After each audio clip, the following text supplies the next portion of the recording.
Saturday Night Theatre, Dead Man's Bay, a play for radio by P.M. Hubbard.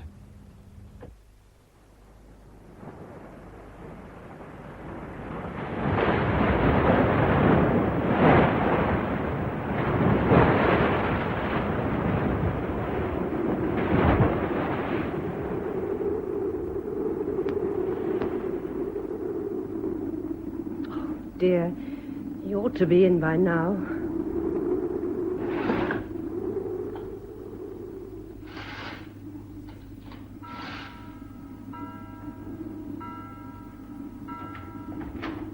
Peter, is that you? No, Letty, it's us. May we come in? Oh, hello, Janet.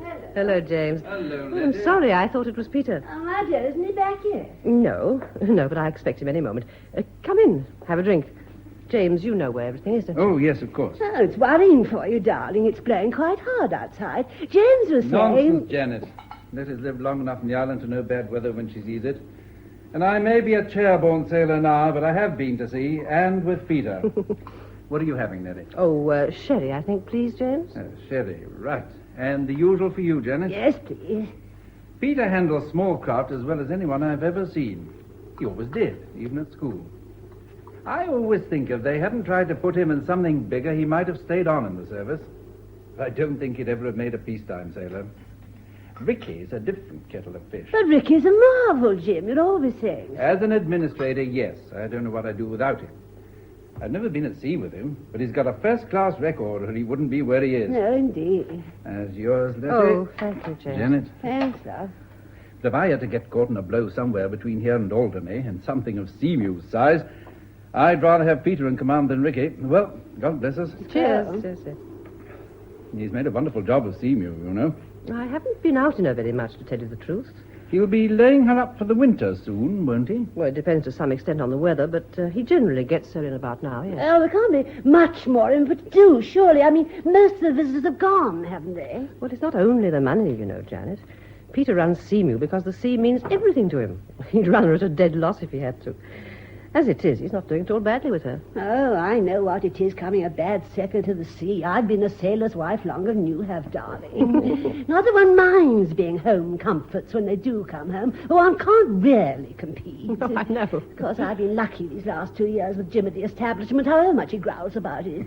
But I'm glad Peter's doing well with his boat, and I'm sure the extra money's well. Oh, it certainly is. Is he still doing trips with the Dorset Arms people? What's the name of that little man who runs it? Benson? Benton, yes. Ah. He gives Peter a lot of business, fishing trips and short cruises, that sort of thing. They pay very well. I don't care much for that man Benton, I must say. Well, I wouldn't make a bosom friend of him either. I don't think Peter would, but he's a useful connection if you want to run a charter business. His visitors have the money to spend, and Peter charges them pretty steep rates for what they get.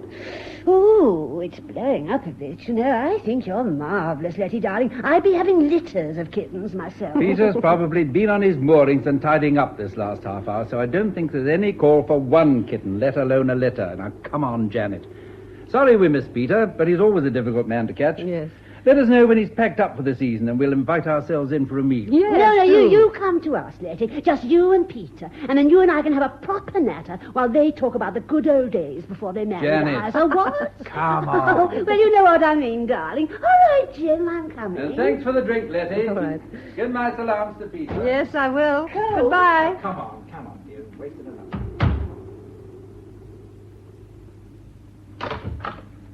Have they gone? Oh, Peter, did you have to come in through the kitchen? Didn't you want to see them? Not particularly. Oh, I'm fond of old James, but Janet slamming is more than I can bear. Oh, she wasn't slamming. She was being sympathetic as one sailor's wife to another. Of course, she overdid it a bit. But James shut her up, and I was sweetly reasonable. Well, I don't like you having to be sweetly reasonable to your friends. Not about me, I mean. What do you expect me to do then? Burst into tears and say I'm worried stiff? Janet would love that if that's what you want. What do you have to be worried about? You talk too much, Janet and James. Or has little brother Ricky been having a go, too? No, of course he hasn't. In any case, you know my views on Ricky. Nor has James. You ought to know him better than that. Yes, well, I didn't imagine James would, but Janet's different. What's the matter with you, Peter? It's not like you to be so touchy. Well, if you want to know, yes, I am worried about you. About us, if you like. I don't like the way things are going with you. I see. And what way do you think things are going with me? I don't like all this business with Joe Benton. What do you mean by all this business? I don't mean the legitimate business, the fishing trips and so on. But that's not the whole story, is it? You're running stuff in for him, aren't you? And you've been doing it for some time now on quite a scale. That's what he really pays you for. Well, good God, we can use the money, can't we? Oh, we use it all right when it's there, but systematic smuggling can be quite a serious business if you're caught. It's not like the odd bottle of brandy in your briefcase after a holiday in France. It's making a business of it they object to. Not even that, Peter, not really. It's Benson. I don't like him, and I don't like your getting involved with him like this. I feel it's all a bit degrading. Well, I'm sorry, but that's how I feel. Now, look. You say being in the odd bottle's all right. Well, good God, we've both done it at times. Yes, I know that. And what's the difference if I bring in the odd cask or the odd case? Who am I doing down? Her Majesty's Customs and Excise. If you've got a conscience about doing down the Exchequer, I can't honestly say I have, not considering the pension they pay us. Nor, if I may say so, has that highly respectable and splendidly prosperous father of yours. Oh, here we go. He may disapprove of his shiftless son-in-law, but who pays that large car he rolls down here in? Ultimately, unless I'm very much mistaken, the Inland Revenue.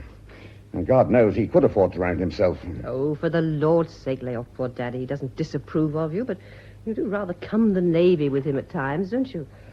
Anyhow, I can't say I've got much of a conscience about beating the customs either. I just don't like your doing Joe Benton's dirty work for him. I feel you're selling yourself somehow. I'll tell you what I'm selling, Letts. My one commercial asset, my professional skill, my seamanship. It does happen to be about the only thing the Royal Navy left me to sell. I can't be too choosy about who I sell it to. If Seymour and I are good enough to beat the customs between us, well, we ought to be able to capitalize on it somehow. It's quite a game, you know. Yes, and you enjoy it. You enjoy every minute of it. As I said to dear Janet just now, you'd still run Seymour if you didn't make a penny out of her. Perhaps I would. Well, I don't think I'd mind the Robin Hood Act if you weren't making money for Joe Benton. And the fact is, of course, that it's not a game. It may be to you, but it's not to the authorities. Well, I'm terrified that one of these days you're going to get caught. Look, to be honest, I don't care for Joe Benton myself. Well, of course he's on the make, but I know what I'm doing. I think I can handle it, and him. If things look like getting out of hand, I can always pull out pretty quick. You sure? Well, of course. That's what I'm afraid of. Anyway, the season's pretty well over. We can take another look at it, if you like, next spring. In the meantime, for heaven's sake, stop worrying about it. It isn't worth it. Oh, very well. I hope you're right. Anyways, you say the season's over. Well, I must get some supper.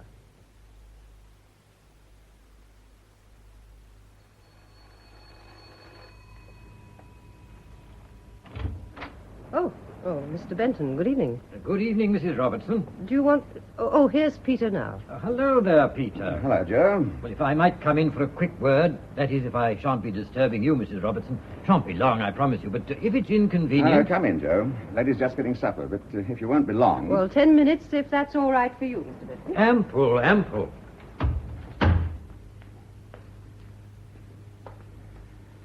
Well, what's on your mind, Joe? Well, it's just this. I want you to manage a Guernsey run for me. Guernsey? Just St. Peter Port and back. It'll have to be within the next day or two. I wouldn't ask it as late in the season as this, but it is a bit urgent. It is a bit late in the year for a run like that, you know. I was thinking of laying her up, as a matter of fact. Is it really all that urgent? It's necessary, Peter. You'll have to take my word for that. I see. Well, so far as I'm concerned, it's pretty necessary to keep myself alive. It wouldn't help you much if Seymour went down with all hands, not to speak of any cargo she may be carrying. Given the reasonable weather report, I'll consider it, Joe, but not without. I can make it worth your while, Peter. Now, look. It's been a good season, and I don't mind going a bit over the usual odds for a last trip. Meaning what? Well, say, a couple of hundred. A couple of hundred. It's worth that to me. You're getting to be quite a big businessman, aren't you? I said it was necessary to me, but I want to make it worth your while. Well, nothing's worth drowning for, Joe. All right. I'll do it. Good. I felt sure you would. When do you want me to go? Within the next 48 hours, I think. I'll let you know. All right. I'll be in touch with you tomorrow, when we know a bit more about conditions. That suit you? All right. But I'm counting on you, Peter. Well, now I'll take myself off before your loving wife actually throws me out. Why does she dislike me so much, do you suppose? I think it's just an instinct she has. I see. Well, I never was one to cause trouble in the home. Till tomorrow, then. Don't worry, I'll let myself out. Night, Peter. Good night.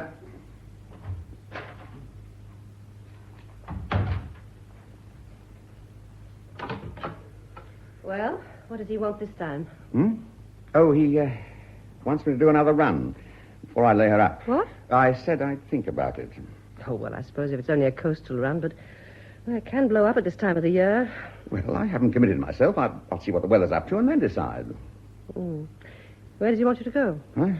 Oh, well, he talked of a Channel Island trip. But He wants you to do the Channel Islands run now? I said I'd think about it. Well, why didn't you just tell him to go to hell? Or can't you do that? Oh, for God's sake, leave this for me to settle. I'll deal with Joe Benton my own way, but you must leave it to me. I know how you deal with Mr. Benton, Peter. It's not your way at all, it's his.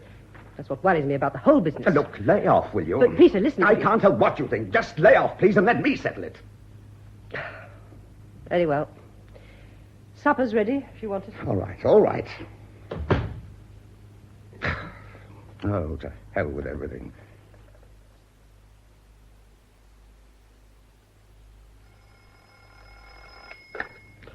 Hello? Oh, Mrs. Robertson? Yes? I wonder if I might have a word with Peter. No, I'm afraid you can't. He's not in. He went out after breakfast. That is Mr. Benton, isn't it? Yes. I wonder if... I wanted to see Peter rather urgently, as a matter of fact. Yes, well, he did say something about getting in touch with you. I thought perhaps he'd gone out to see you. Well, if he hasn't, I'm afraid I can't say where he is. He hasn't, no. Do you know when he's likely to be in? Oh, lunchtime, I expect? I see. I wonder, could you ask him to ring me as soon as he gets in? Yes, very well, I'll tell him. It really is urgent, Mrs. Robertson. Yes, all right. Goodbye. Goodbye. And to hell with you, Mr. Benton, so far as I'm concerned. Wind dropping all the time and clear weather coming up from the west. Oh, that means he'll go. Can't trust it, not this time of the year. Oh, well, if wishing for a gale gets me a force 3 breeze, I'd better not start wishing for a calm. That's no way to behave at this time of morning. Oh, Ricky. Oh, I didn't hear you come in. Staring out over Dead Man's Bay and talking to yourself in a doom-laden voice. I must say that you look very nice doing it. Anyone your shape should be encouraged to lean out of windows. I wouldn't expect you to call it Dead Man's Bay. It's all West Bay to the Channel pilot. Dead Man's Bay has worked for its name. How do you mean? Well, you've seen St. Mary's Churchyard. Must have been murder under sail, with a southwesterly blowing into the race. There was a whole troop convoy once. They counted 230 bodies on the beach. Oh. They put 17 officers in one grave in the churchyard and the other ranks where they could dig them in. And they always come ashore in Dead Man's Bay. What's upset you, Letts? Brother Peter been hitting the bottle again? Nothing's upset me. And I wish you wouldn't talk about Peter as if he was a chronic alcoholic. I don't want to talk about Peter at all. Come sit down. It's not much of a life for you, this, is it? It's my life. I chose it, and I can handle it. You chose Peter. But we said we wouldn't talk about Peter. You didn't choose this damned island, not with winter coming on and nothing but the gulls for company. Oh, nonsense. It isn't St. Helena. There's an A road into England, and one doesn't even have to pad it along the top of the bank as one used to do. And you're younger than I am, damn it. And still as lovely as they come. Oh, lay off, Ricky. You're an unprincipled little bastard, aren't you? I sometimes wonder if Peter knows just how unprincipled you are. And what good have Peter's principles ever done him? Or you, for that matter. Damn all what I can see. And even old Peter's not above keeping pretty queer company at times. Well, I suppose you mean Joe Benton. I do. What makes you describe him as pretty queer company? Do you know anything about him that I don't? Oh, I don't expect so. One hears things, but it's all a bit vague. I've hardly met him myself. I can't afford to patronize the Dorset Arms much. Only he's not liked much, I'd say, locally. Well, we none of us like him, but he puts business in Peter's way. All right, I know. Peter's old enough to know what he's doing. In that sort of way, I suppose he is. In other ways... Peter's got more value in his little finger than you have in the whole of your elegant body and swollen head. Thank you. Oh, I know you've got a degree, your little miracle of efficiency, but I don't trust you a yard. Thank you again. I suppose somebody must, or you wouldn't be in the job you are. Hope to heaven they know what they're doing. Oh, now, let me get on with my chores. You can stay if you want, only don't bother me. Peter won't be home till lunchtime anyway. But what have I done to deserve this? All right, Ricky, I apologize. I'm feeling a bit low, and your line of approach was unfortunate. All the same, I think you'd better go. All right, I'm going. But sometime when you're feeling less doom-laden...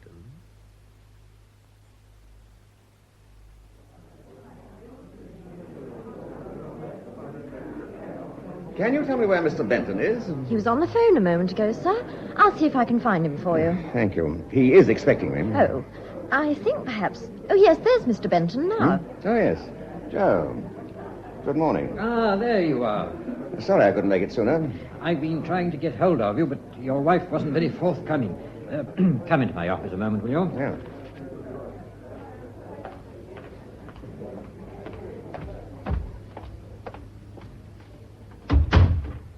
Oh, I looked in to say I'm afraid it's no go.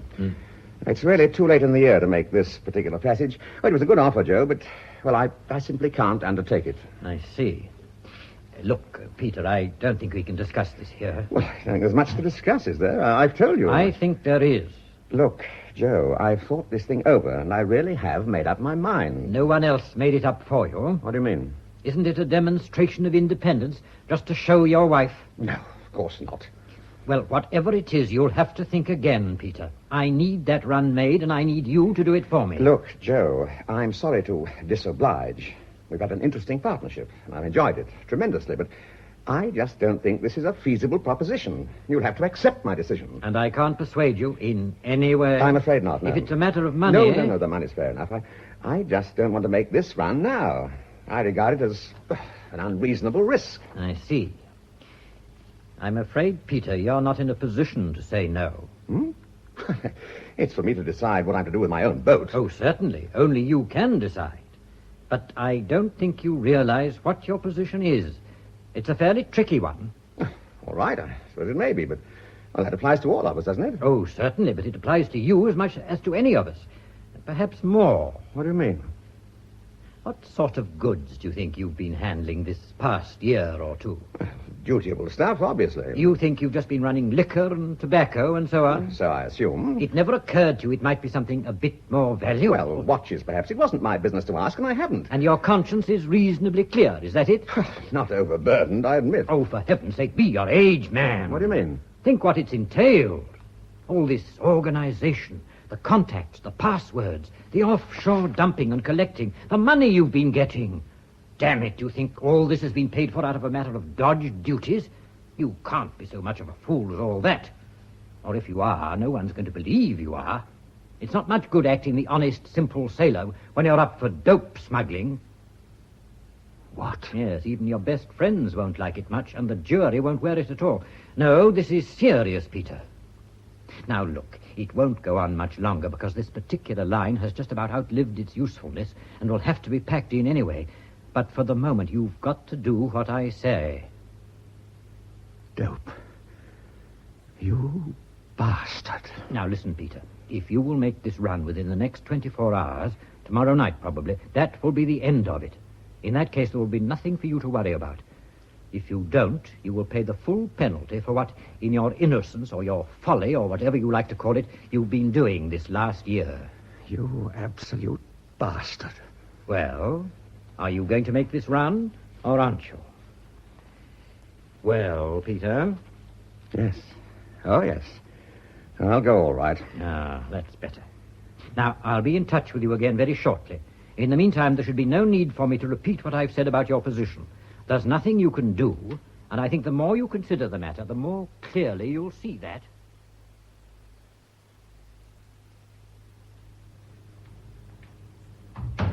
Oh, Peter, your friend Benton was on the phone. He requires your presence. Peter, are you all right? Yes, I'm all right. Well, what about Benton? Did you see him? Yes, I saw him. I told him I would, and I did. There was no need for him to telephone. Oh, well, that's all right then. I wish... Oh, well. You are doing this Channel Island run, are you? Yes. Tomorrow, probably. I see. Well, what about lunch? Oh, yes, it's all ready. I'll get it. You get yourself a drink while you're waiting. You look as if you needed one. I'm all right, I tell you. sailor. Get myself a whiskey.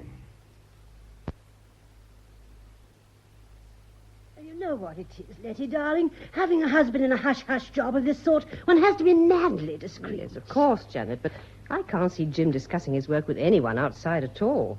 Not even you, although, of course, he knows you wouldn't say anything. Well, of course he does, darling. But I'm bound to gather a bit of what's going on. I mean, from odd things he says. And I can't help being worried. And I thought, I know you wouldn't breathe a word. No, of course but not. Poor Jim has been worried nearly out of his mind. And I felt if I could only talk to someone about it, you know what it is. And, of course, I can't talk to anyone, so I thought I'd talk to you about it, darling. You don't mind, do you? No, of course not. This is something new, is it? Oh, yes, quite new. I mean, it's not just routine worry, someone being difficult or Oh, something oh, like no, that. no, no, Because it's- in any job of that sort, well, there must be snags that probably drive him half round the bend at the time, but aren't really serious. Oh, no, darling. It's only, well, only since yesterday, really. Only since yesterday. Yes, he came home very late, looking like death. And, of course, I asked him what was wrong. Well, I mean, one does. Yes, one does. They never say, but one always asks. Well, he shut up like a clam and said there was nothing wrong, and what made me think there was. And I said, well, I thought you were worried, darling. He said, no, of course he wasn't worried, and went on looking as if he'd seen a couple of ghosts. Oh, poor Janet, I do know. I've had some of it, you know. And not very long ago, either. Really? Anyway, what happened then? Well, then he went out again almost at once, and heaven only knows what time he got back. I was asleep. And then he went off early this morning, still looking like death. Oh, dear, I am sorry. I couldn't bear it to be anything seriously wrong at the establishment. It would break his heart. And then 10 to 1, he'd be given a ship or posted overseas or something. And of course, it has been nice these last 2 years having him settled ashore, although I know he gets restless at times. I'm sure it's not anything like that. Of course, it is worrying for you. His not being able to talk about it makes it worse. Yes. Does he... has this sort of thing ever happened before? Never. Of course, he's cursed the people at the establishment. Well, you know what these boffins are. Mm. And then if there's a technical hold-up, he's got to get things straightened out and keep the program on course. But he's not going to feel himself involved like this.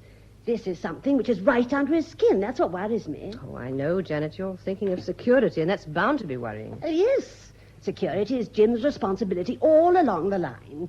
And, of course, if it is security, it's the last thing he can talk about. And all I can do is to make him eat when he does come home and ask no more silly questions. But I felt I'd burst if I didn't talk to somebody. I hope you don't mind. No, of course not. But you're quite right. There's nothing one can do. No. Oh, you haven't seen Ricky, have you? No, and in any case, he's not the sort of person one can talk to. And if it's something to do with security, he'd be right up to his neck in it, too. And he couldn't say anything any more than Jim could. No, I suppose not. I was only wondering... Oh, well, anyway, do try not to worry, Janet. I'm sure whatever it is, James is more than capable of riding it out. Oh, I do hope And you're not so. going to stop him worrying. That's what he's paid for, after all. But it won't help him if he sees he's got you worried, too. Especially when there's nothing he can do to help you. Oh, I know, you're quite right, darling. I'm sorry I burdened you with it. I must fly. I suppose there's a chance Jim may be back. More coffee, Jim? No, thank you, my dear. I must be getting back, I'm afraid. Oh, but... Yes? Oh, of course, if you must. But couldn't you manage just to sit for another 10 minutes? Well, all right. 10 minutes, if it'll be of any comfort to It's you. not me, Jim. It's you. You look tired, you know. I mean, you know I never interfere, but it's no good cracking yourself out. I won't do that. It's just that we're a bit occupied with something at the moment. But I don't want you worrying like this. It doesn't do any good, you know. I know. I'm sorry. Letty was saying... Oh, when did you see Letty? Oh, today, as a matter of fact. I was up that way and dropped in for a natter. You know me. Peter there? No, only Letty. And what was she saying? Oh, only that wives were too apt to worry over their husbands, and husbands didn't like it. Letty been worrying herself? Well, yes, I think she always does a bit, don't you? About Peter? I suppose so, yes. It's nothing she said, only what I gathered. I'm sure she needn't. Peter's the rock of ages. Underneath, I mean. You think that, do you? Oh, Jim, of course. Ask any woman. I'm not asking any woman. I'm asking you. But why ask me? You've known Peter longer than I have. I know I have. But when it comes to a man's being the rock of ages or not, I think a woman's judgment is always of interest. What woman's intuition? I didn't expect to find you buying that one, Jim. Well, let's put a straight case. Letty could have had Ricky, couldn't she, if she'd wanted him? She's nearer his age. He's a clever chap, sure to be successful when he puts his mind to a thing. And attractive to women, surely. Yes. But not Peter. Peter's no beauty. Look, here are two brothers. To a girl of Letty's age, as she was then, I mean, one seems to have everything. But does she go for that one? Oh, not she. She goes for Peter, who hasn't even a career. Oh, well, he had then, I suppose, but... Anyway, why? Why what, Jim? I'm sorry, I'm a bit behind. Why did Letty marry Peter and not Ricky? But I've told you Peter's the rock of ages, like you, Jim, don't you see? It doesn't sound very exciting. All right, not very exciting, perhaps, but solid, don't you see? Dear, that doesn't sound very complimentary either. Safe, sound, predictable. You think Peter's safe, sound, and predictable? Of course he is, underneath, I mean. I know what you're thinking. I've seen you looking at him when he's bored and fed up and lifting his elbow a bit. But you said yourself you'd rather have him in command than anyone else if you got caught in a blow. It's the same thing, isn't it? I wasn't thinking of seamanship. Or was I? Perhaps it is the same thing. To some extent, anyhow. What about Ricky, then? I don't know, Jim. I really can't put my finger on it. Not solid. No, not solid at all. No. I mean, I've got nothing against Ricky, you know that. But you asked why Peter and not Ricky, and that's it. I mean, if I'd been Letty, I'd have done the same. Only now she's worrying about him. Yes. But I think for him more than about him. Anyway, I said you needn't. Then why is she, do you think? I don't know, I tell you. I think in her place I'd be worrying that he was worrying about himself. And why should he worry about himself? Mostly because she's worrying about him, I expect. Oh, dear. Let me see if I can work that one out.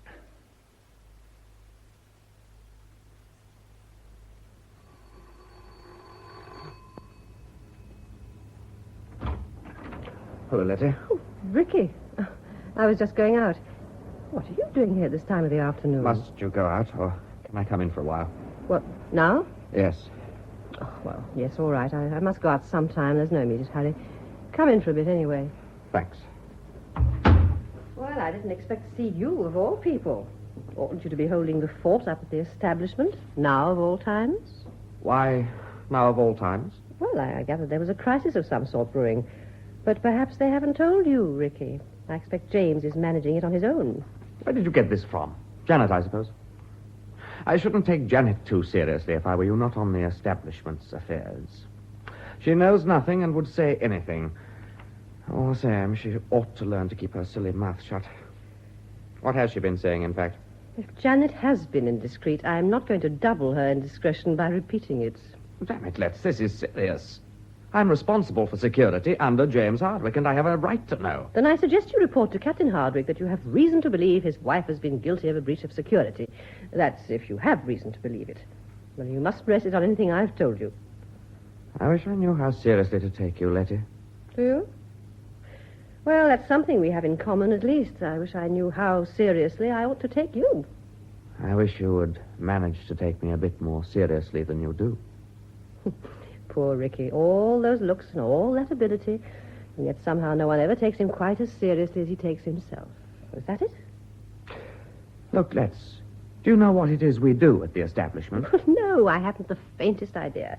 For all I know, you may be doing confidential welfare work for the illegitimate offspring of admirals of the fleet. Oh, for heaven's sake. I tell you, this is serious. Well, how should I know how serious it is? James Hardwick isn't a man to throw his weight about.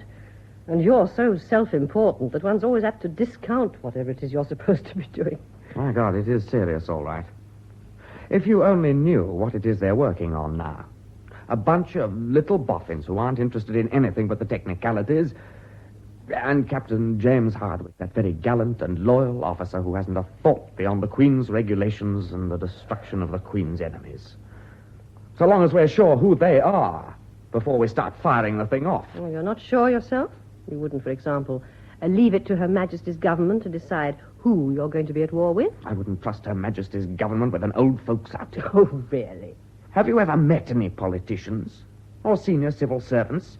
The country's run by the old and the idle and the second-rate. And what are the young and energetic and first-rate, which I imagine means you, supposed to do about it? It hasn't occurred to you, I suppose, that you're in the wrong job. Of course I'm in the wrong job. Do you think I wanted to go into the Navy, especially after I'd got my degree? There's not even a decent living in it. But all the Robertsons go into the Navy. Although I notice my respectable big brother got out as soon as he decently could. Then why in heaven's name don't you get out if you feel like this? Or is all this something new? I've never heard you blow your top like this before.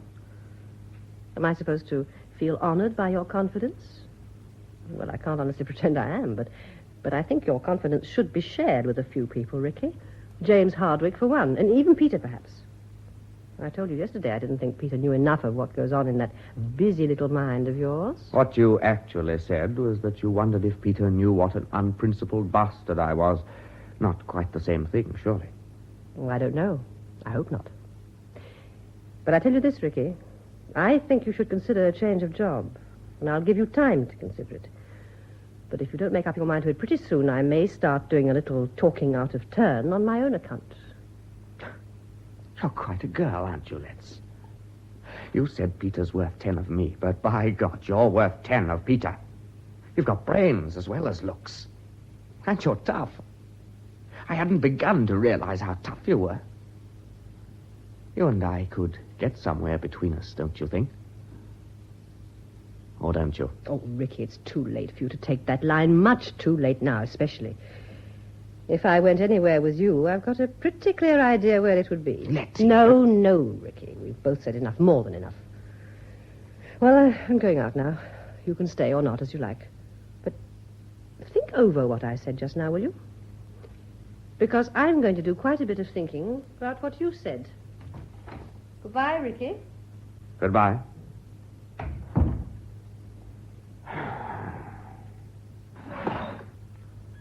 Flat calm.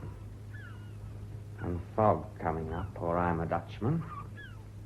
Fog. Oh, well.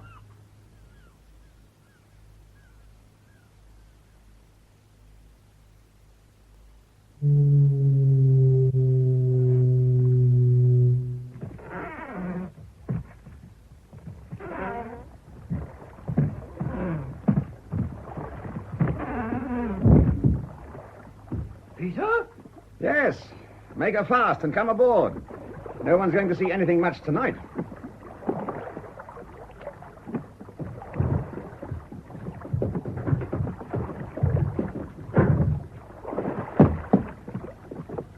Have any trouble finding me? No. I know where to look for you by this time. Yes. Well, you better come below.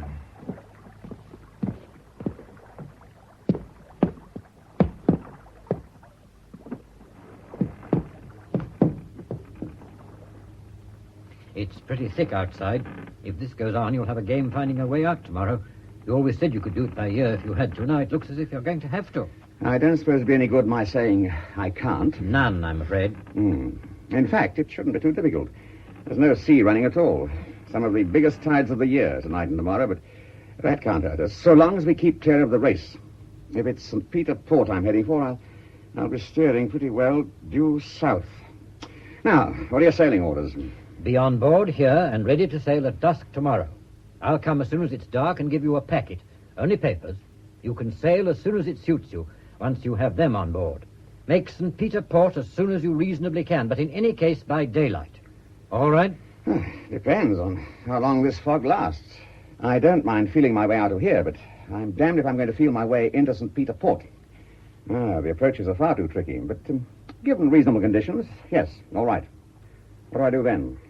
Who's my contact at that end? A man called the Hurrell. He'll find you and identify himself in the usual way. The Hurrell. He's new, isn't he? You've never met him, but that shouldn't worry you. You'll know who he is. Hand over the packet to him. That's all. What, nothing to bring back? Well, that's up to him. If he asks you to bring anything, bring it and hold it for my orders. But I don't think he will. If he doesn't, you're your own master once he's got the papers. And I mean that. I shan't be calling on you again. Money as usual. I've got 100 in fives here. You can collect the other 100 any time after you're back. All right? I expect you'll think it's a pretty useless gesture, but I'm not taking any money from you on this trip. No? No. Very well. Please yourself. It seems to me foolish and, as you say, useless, but not out of character, perhaps. Nice turn of phrase, haven't you? I suppose if I was simply to hit you... Now, look here, Peter. I mean what I say about this being the end of our doing business together. But do please understand that any move at all on your part to lay information anywhere will be the end of you. It wouldn't do any good anyway. The whole line's being dismantled. There'll be nothing left to go on, and no one left who knows anything. So far as you're concerned, the whole thing will be as if it had never happened. If you take my advice, you'll persuade yourself that it never did. Well? No comment. Or none that I'd trust myself to make. I'll be aboard here, ready to sail at dusk tomorrow. Now, if you've nothing more to say, I suggest you put yourself ashore. I'll shut down here and do the same.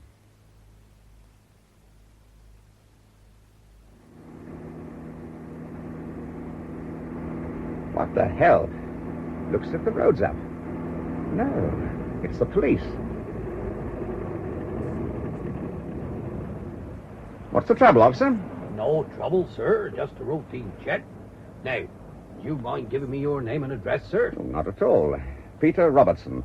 I live on the island, 9 Upper Mount Road. I'm on my way home now. Robertson. 9 Upper Mount Road. This is your car, sir? Yes, it is. If I might see your driving license and insurance certificate, sir? Yes. Oh, here they are. License and insurance. Both in order, I think. I suppose it's no good my asking what all this is about. Just a routine check, sir. Yes, I know it's that, but could you bear to tell me what set this particular routine in motion? Just looking into the movements of vehicles, sir. There's been information received about some stolen property. And we're under orders from the Chief Constable to check traffic movements in and out the island. Well, it's easier than most cordon jobs anyway. Just the one road, and you've got that sealed off as if the gas mains were on fire. Ah, that's so, sir. Right, sir. Here's your documents, if you'd like to proceed now. Thank you. Good night, officer. Good night, sir. And thank you. Thank you.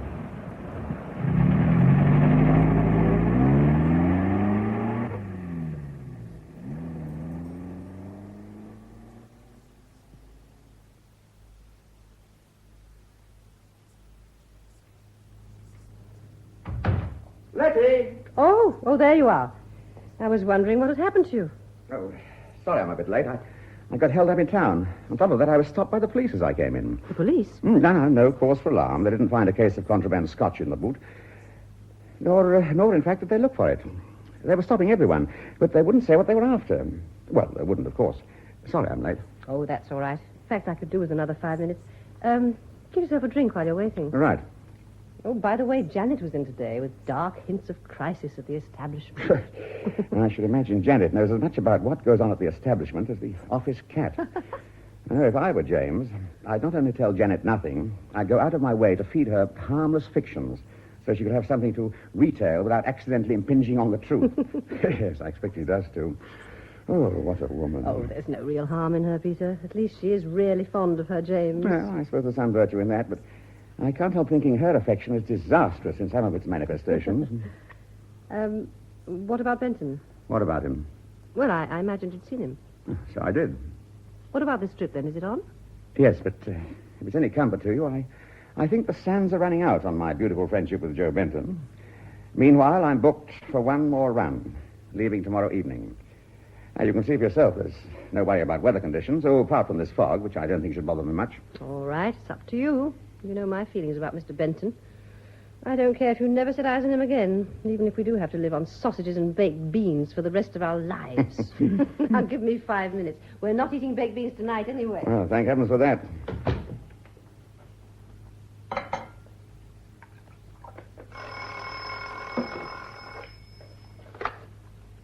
Hello?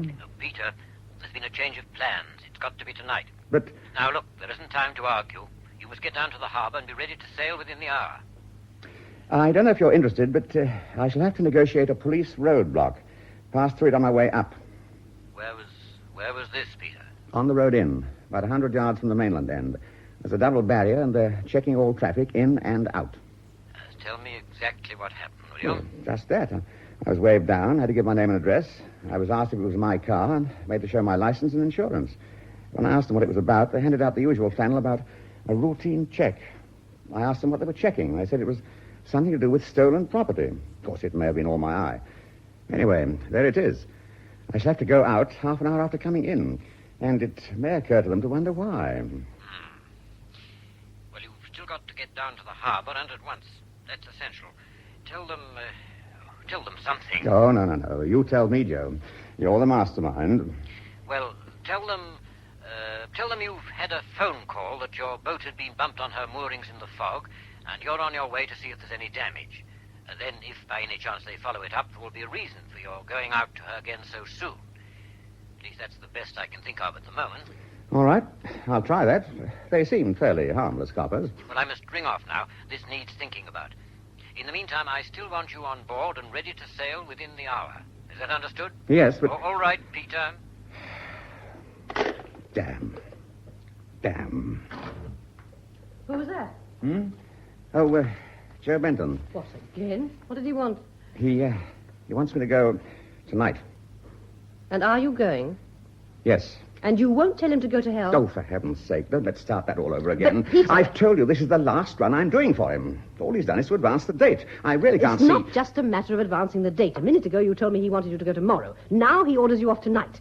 Well, I may be a fool, but I don't like the urgency of it. And with this roadblock... It's got nothing to do with it. Whatever the police are after, it's not the sort of stuff I'll be handling. Now, please, for the last time, stop worrying. I'll be back within 48 hours, and that'll be the end of it. I hope to God you're right about that. What do you mean? Look, I've told you, haven't I? This is the last trip. All right. Only I sometimes feel we'll never be free of it. And I can't stand much more of it, Peter. I'm sorry, but I can't. Look, you won't have to. Don't you understand? When I get back from this trip, that's the end. I'll get rid of Seamew, if that'd make you any happier. Oh, don't be... Well, I shan't really be able to afford her anyway. Not without Benton's business. Now, I really must be off. What, now? What about supper? It's all ready. I won't wait for that. There's plenty of food on board. Oh, but Peter... Letty, it's no good. I can't argue the thing anymore. You just have to take my word for it. I shan't... Oh, damn everything.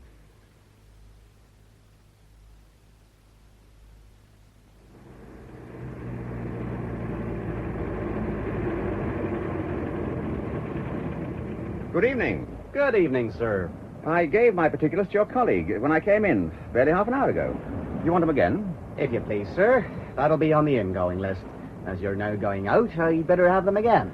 Robertson. I live on the island at 9 Upper Mount Road. This is my car, and here's my license and insurance certificate. 9 Upper Mount Road. Within the last half hour, was it you come in? No, about that. Had to go out again quick, did you, sir? Yes, damn it. I just got home, and I had a phone call to say someone had bumped my boat on her moorings in the fog. Ah. I'm going down to see if she's come to any harm. Oh, it may be nothing, but I don't want to go down in the morning and find her sunk on her moorings. No, I see that, sir. Pretty thick down in the harbour, from what I hear. Right, sir. Thank you. Thank you, officer. Good night. Good night, sir.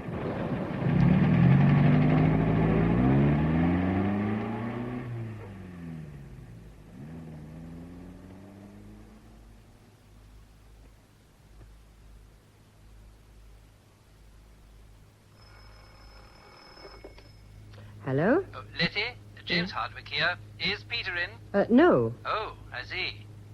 Now, look, Letty, I probably shouldn't be ringing you up like this, but I don't imagine anyone's going to be tapping your line. You're not on a party line, are you? No. No, I thought not. And if I say you're to keep this call to yourself, you'll do just that, won't you? Of course. Right. I know I can count on that. Now, tell me, Letty, when did you last see Ricky? Ricky? Oh, he was here for a bit this afternoon. At what time? He came just as I was going out after lunch, a bit before 3, I suppose. Oh, did he stay long? No, only a matter of minutes. And you know where he went when he left you? Back to the establishment, I imagine. Well, at least I didn't see him go, of course, but that's where I gathered he was going. And you haven't seen him or heard from him since? Not at all, no. Where's Peter, Letty? I don't know quite. He's down in the town, I think. Is Seamew up for the winter yet? He said he was getting her out. Not yet, no. He's still talking of one last run? Well, I don't know anything definite, but he'll be laying her up for the winter soon, obviously. Yes. Letty, I badly want to get hold of Peter. Could you ask him to ring me? When I see him, yes, I will. Look, James, would it seem unreasonable if I were to ask what all this is about? I can't tell you much, Letty. You know how it is. But I'm worried about Ricky. Yes, well, I've been worried about Ricky myself, and I don't know whether we're talking about the same thing. What are you worried about, James? I think it's possible he may be in trouble of some sort. He's missing, and there are signs of a disturbance. What, do you mean you think he's been beaten up or something? We think he could have been the object of an attack, yes. We don't know, of course. Well, Would you think me unsympathetic if I said he had it coming to him? But it wasn't Peter, I'm afraid. Peter ought to have done something of the sort years ago, but I don't think he realized how urgent it was. Letty, this is serious. I don't know what you're talking about, to tell the truth, but please let me know at once if Peter comes in, or if you hear from him. And in the meantime, not a word of this to anyone at all. All right, Letty? All right, James. Goodbye. Goodbye. Well, now what have we got on our hands?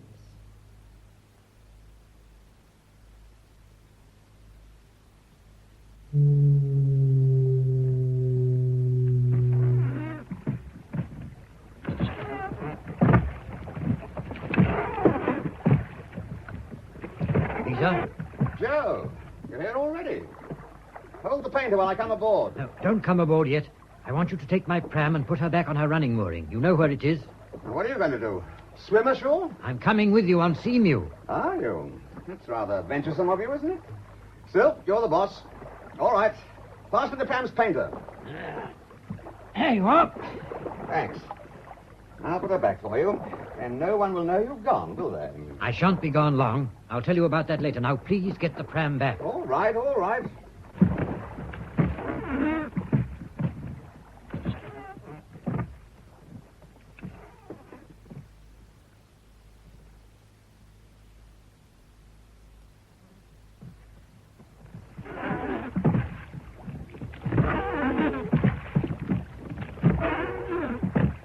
All secure? All secure. Your pram is safe on her moorings. Wherever her owner is, he is plainly not afloat. Now what? Come aboard and get underway as quickly as possible, please. Right. Put the dinghy on the mooring, will you? Give her about half the painter. I'll get to the engine.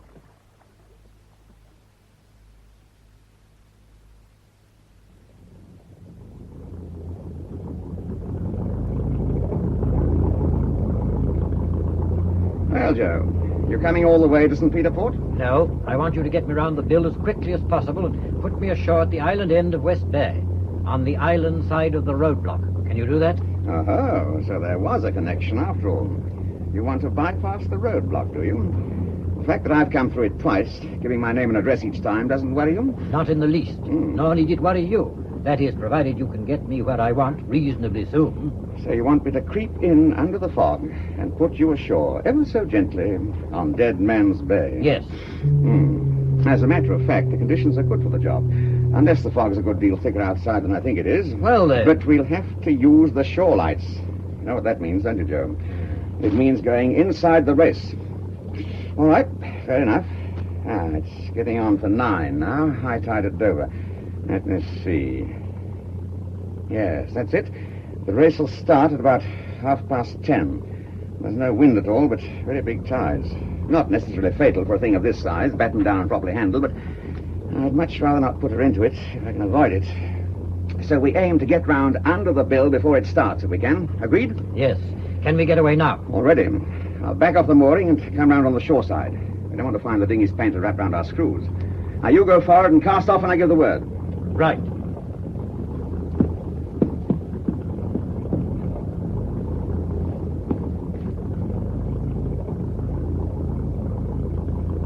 Ready to cast off? All right. Let her go forward.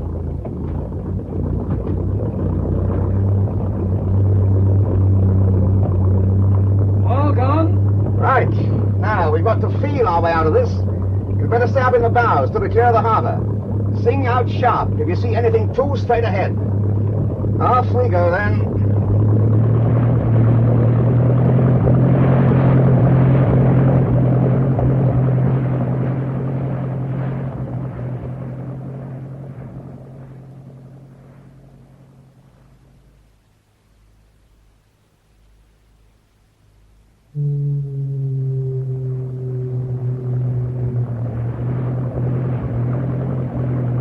All right, Joe. You can come aft now. We're clear of the harbor.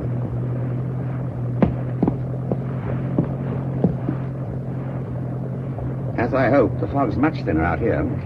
Still no sea at all. Well, I ought to be able to put you on the beach almost without getting your feet wet. Now, tell me the rest. Well, tell me as much as I need to know, you devious bastard. I put you ashore on Dead Man's Bay. well clear of the nasty police. What do I do then? Well, do I go to Guernsey or don't I? You do. You've got to wait for me to get back to you. I thought you weren't coming all the way. I'm not. But there's something I must get to you before you sail. I told you. Papers. What am I supposed to do? Anchor in the bay? Swan around in circles waiting for you? Or what? I can't leave her on the beach, you know. We're not a fam, exactly. I know that. That's up to you. I'll give you a fixed time for my return, and I'll come to the same point on the beach and show a light seawards. We can arrange a signal, if you like. Then I want you to get to me as fast as you can. It's quite a maneuver. You do realize that there aren't about 2 nights in the year on the average when you could do it. Are you improvising on the weather or just plain lucky? I'm playing my luck, Peter. I've got to. I told you there was a sudden change of plans. Well, that was an understatement. But there's no reason why it shouldn't come off so long as you can manage your side. Oh, I can manage. That's the fog signal from the bill. Yes, it's still somewhere ahead. Well, we're doing well.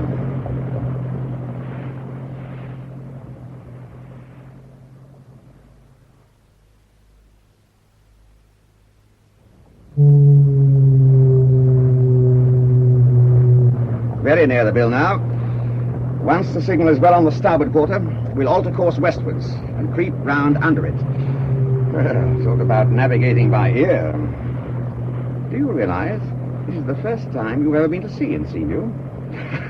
Funny, really, after all she's done for you. How's the sailor's life appeal to you, Joe? Oh, get on, Peter, for God's sake, and stop the jolly sailor act. Time is very important. All right, all right. We're going round now. And we should hear the signal creep past us to starboard. When it drops far enough astern, we alter course northwards against the stream and make for your landing point. Here we go, then. Listen to that signal, will you? Your ears are as good as mine. If you think it's getting noticeably closer, sing out. I'll take her a bit wider. Now, then.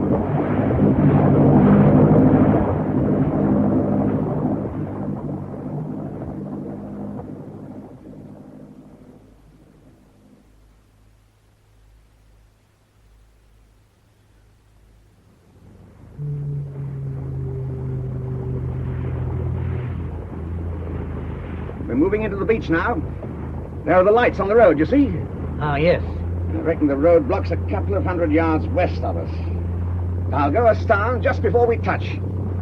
You'll have to jump when you see your moment. You'll just about get your feet wet, but no more if you're clever. Oh, what's your return signal? 30 minutes dead from now. I'll flash 1 long and 3 short, letter B. Or whoever is there will. It's just on the cards. I mayn't make it myself. You come into the beach, and I'll either get aboard or throw you in the packet. In either case, you must get moving at once and get out to sea as fast as you can without your engine being too noticeable ashore. It'll have to be westwards.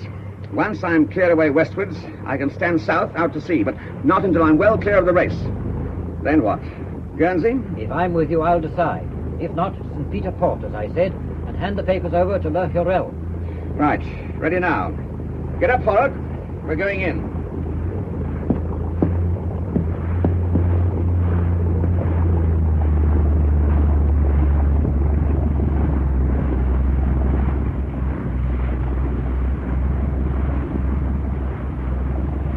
Now! Oh, well jumped, Joe, well jumped.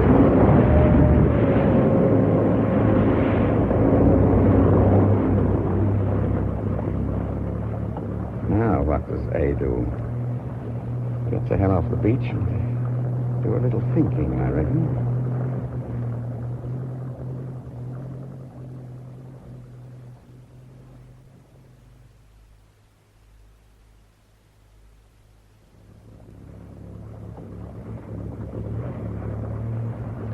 "25 minutes gone.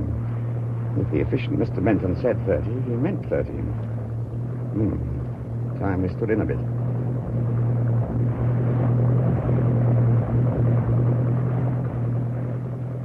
That's near enough, I think. Now the light should be pretty well dead ahead, if it comes. Not due yet. Better take a round once more. No. There he is. He's early, by God. B. There he goes. B again. He's in a hurry, isn't he? All right, Joe. Coming as fast as we can.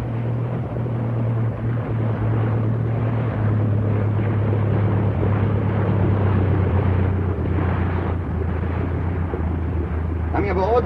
Right. Stand by. Now.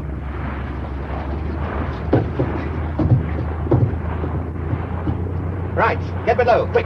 I'll take her out.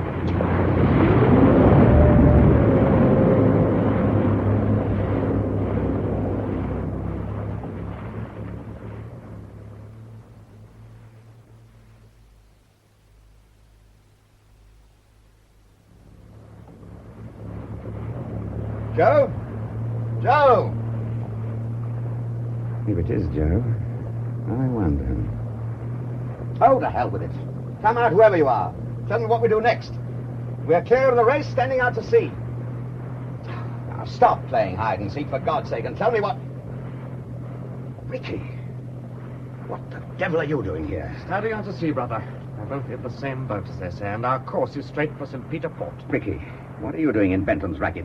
I thought you were the clever one of the family. I don't know much about Benton's rackets, I'm afraid. I leave all that to you, brother. So far as I'm concerned, Benton was merely the provider of emergency transport. Emergency transport? It's a little embarrassing. It should have to be all in the family like this, but we were never ones to let brotherly feelings interfere in our activities. Ricky, you bloody little fool. Stop talking clever and tell me what you're up to. I'm leaving the country, brother. What? I didn't want to particularly, but things... Oh, well, a particular transaction I was interested in went a bit off the rails, and I had no alternative. Leaving your country for your country's good, is that it? For my good, I hope. And for something else I happen to believe in, but not for my country's. I leave all that to you, along with Mr. Benton and his rackets. You poor, pathetic little bastard. You're not trying to tell me that you're selling out to the enemy, are you? I didn't think you were that rotten. You're out of your mind, of course. In your job, if they miss you, they'll be after you with everything they've got. They'll have missed me, of course, but with any luck, they'll think I'm the victim, not the villain of the piece. For a bit, anyhow. Long enough for me to get clear, I hope. I still say you're out of your mind. I don't think so. I've done a bit of thinking, that's all. I see more than you do, and I have a different scale of values, but I'm not out of my mind. On the contrary, I am the sane member of the family. And in your sanity, you're clearing out. Going over to the other side. Is that it? But not in my boat. You didn't really think that I'd do that, did you? I'm setting course for home, Ricky. Get back on course, brother. You see what I have here, don't you? If I have to use it, I will. And I may point out that not being Mr. Benton, I am perfectly capable of taking over your boat and taking her where I want for myself. So you're taking over the ship, are you, Ricky? And I'm to navigate at gunpoint to whatever you have in mind. Where have you in mind, by the way? Hardly St. Peter Port, surely. Set course for St. Peter Port for the present, and make more speed. We have an appointment to keep. I'll give you your instructions later. That's if you're still with me. Oh, a rendezvous, is it? At sea, I suppose. You didn't really think you could get away with this, did you? I'm sorry, Ricky, you poor little bastard, but you miscalculated. You are not in command of the ship, I'm afraid. We are not, in fact, alone. What? Inspector!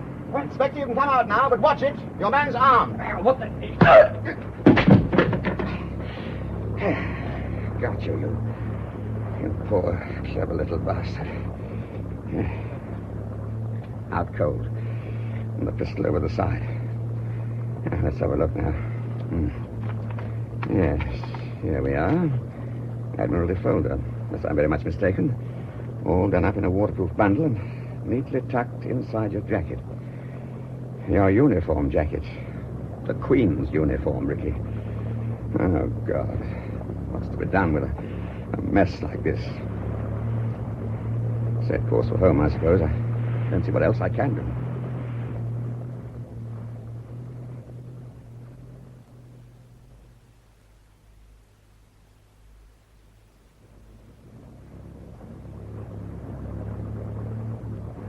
Officer, this is Lieutenant Richard Robertson, Royal Navy.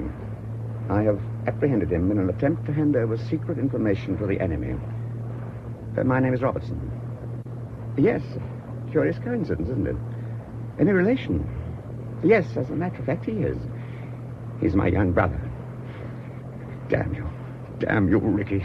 How could you do this to me? Not only me. There's your mother still alive and the whole Royal Navy. The whole Royal Navy, Ricky, you little bastard.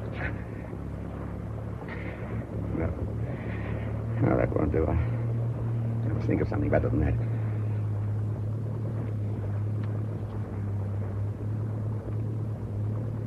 What's the time?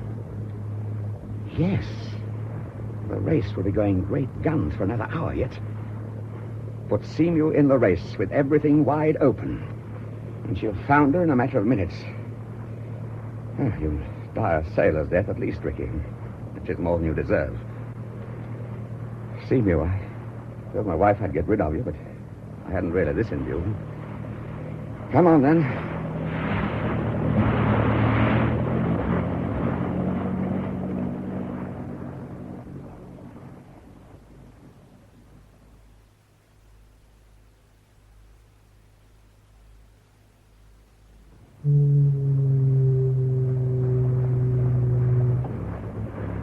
This is it. We're in the south-going stream now, and everything's open that can be. Forward hatch wide, scuttles. Main hatch already wide. Oh, yes, now, life jacket. Folder in inside pocket. I'm not going down with the ship, not if I can help it. Still out, aren't you, Ricky? Well, thank God for that anyway. You'll be washed overboard and drowned without knowing what's happening to you. You poor little bastard. That's it, then.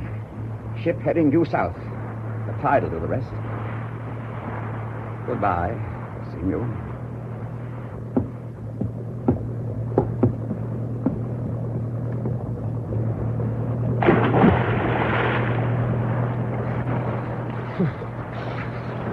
Good God. It's colder than I thought.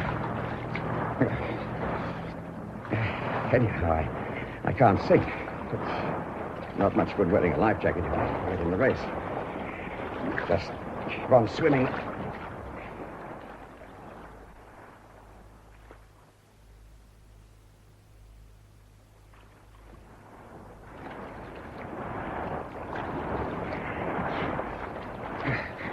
Oh, God. I wish I could see. This damn fog. It can't sure to be far now. I'm drifting south. Much too fast. Just got to keep on swimming.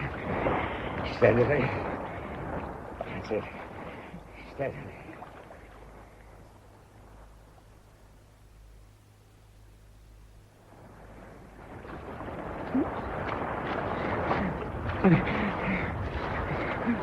Oh, God. I can't make it. I can't. Oh, I must be nearly in. I must be. If only I could see. I can't see. Oh, God. It's a light. Right over me. High up. It must be the cliff. A rock. Oh, God, I touched. No, yes, no. Thank God. Rocks everywhere. I'm in. I'm home. Oh, God.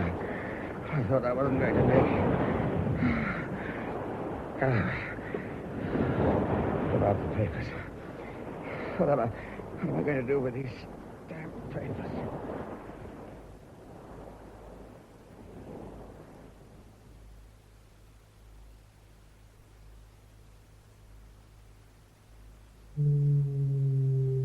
Who's that?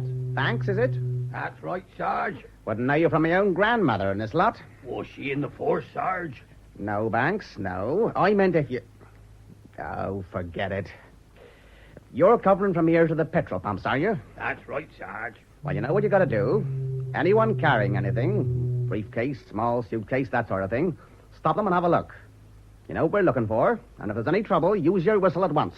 Right, Sarge. Right, off you go then, and keep on the move. You haven't got much to cover, and you want to cover it pretty regular. Right, Sarge. Right, Sarge. She in the force, Sarge? Dang it. I don't know.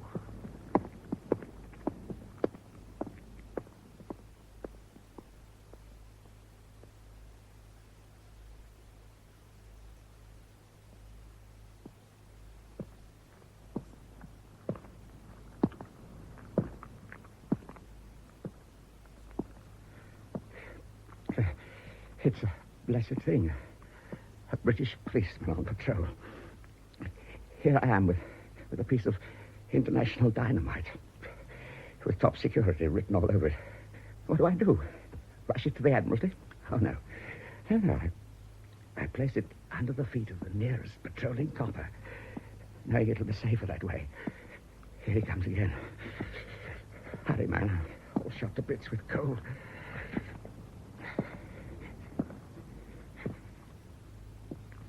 Now, I'll leave the papers out here, I think. Yes, not too far from the lamp. He's pretty well bound to see it. He should just be able to persuade himself that it's been there all the time and he hasn't noticed it before. Right. Try that, Constable Banks, and the best of British luck to you.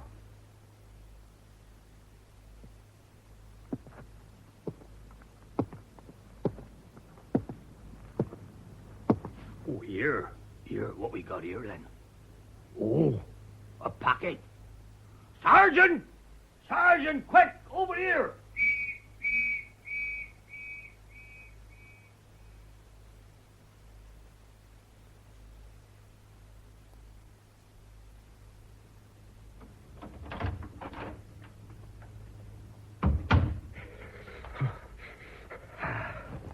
My greatcoat.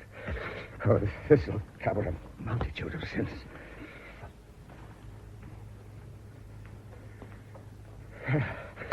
Oh, a drink, by God. 2 good navel fingers of scotch.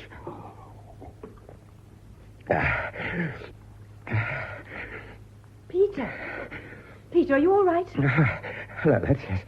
Yes, I'm all right. The trip's off, as a matter of fact. Oh. I've got rather bad news, I'm afraid. Bad news? The boat's gone, Letty. Oh. Poor old Seamew's gone. In the race, and I'm afraid young Ricky's gone with her. Ricky? Drowned? Yes, I'm afraid so, yes. Oh, thank God. What? What happened, Peter? Tell me what happened. Well, I don't know exactly. He must have taken her out and gone off course in the fog. He's had her out before, you know. And you swam after him, I suppose. Your coat may be dry, my darling, but your trousers are very wet indeed. Oh, for God's sake, go and put on some dry clothes and think up a better story while you're doing it. Letty, I didn't think. I just didn't think. Never mind, my dear, never mind. He's dead, isn't he? You're sure he's dead? Yes, he's dead, all right. Cleanly drowned. Like all the other poor devils in St. Mary's churchyard. God knows what they were like in their lives, but the sea scrubbed it all out. There's no disgrace in Dead Man's Bay, lads. No questions asked.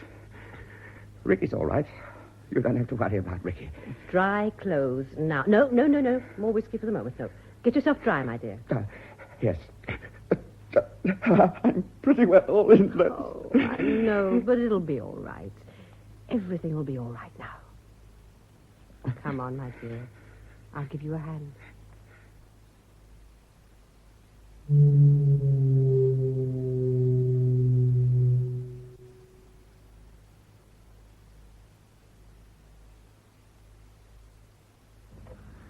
In Dead Man's Bay by P.M. Hubbard, the part of Peter Robertson was played by Hector Ross, Letty Robertson by Cecile Shepro, Ricky Robertson by Nigel Graham, Captain James Hardwick, Arthur Lawrence, Joe Benton, Noel Howlett, and Janet Hardwick, Noel Hood. Other parts were played by Joe Kendall, Michael McLean, and Basil Jones. The play, which was recorded, was produced by Martin C. Webster.